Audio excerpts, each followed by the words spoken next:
J'avais comme des comètes sur mon cœur, des comètes qui filaient à haute vitesse. Je dormais.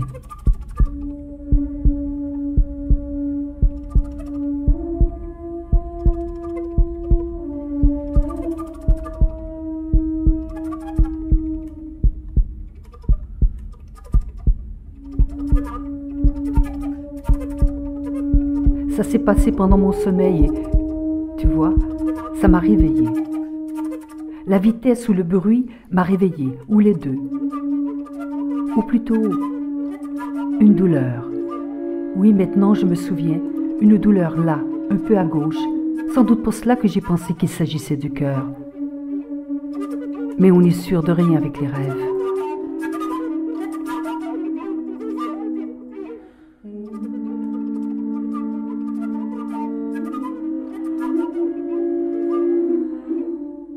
Ce paquet de comètes là, juste sur la pointe du cœur, comme une décharge électrique, ça m'a réveillée.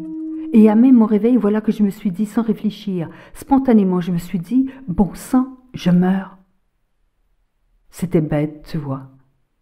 Parce que de toute évidence, je ne mourrais pas, au contraire. Au contraire, je ne cessais de me réveiller, le regard de plus en plus clair. Tu vois ? Je me suis endormie avec une phrase qui déjà tournait sur la pointe du cœur. Il aurait été beaucoup plus sage d'être marchand. Je pensais à l'argent, tu vois. Je pensais au peu d'argent que j'ai et tout le souci qui s'ensuit à cause de ce manque d'argent. Et j'ai laissé toute la nuit mon cœur se débrouiller avec la petite phrase « Il aurait été beaucoup plus sage d'être marchand ».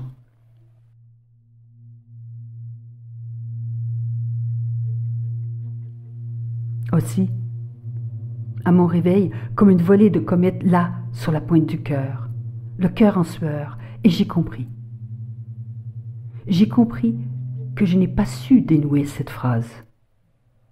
Et pourtant, il aurait suffi, tu vois, il aurait suffi que j'interpelle l'autre, et aussitôt un autre encore, et les faire discuter sur la chose, tu vois, les faire discuter sur « Il aurait été beaucoup plus sage d'être marchand ». Et assurément, chacun convaincu de son point de vue, assurément, la phrase aurait été de beaucoup affaiblie. Si seulement j'avais su patiemment découper la phrase en autant de paroles qu'il y a de points de vue, mon cœur n'aurait pas cette usure, tu vois.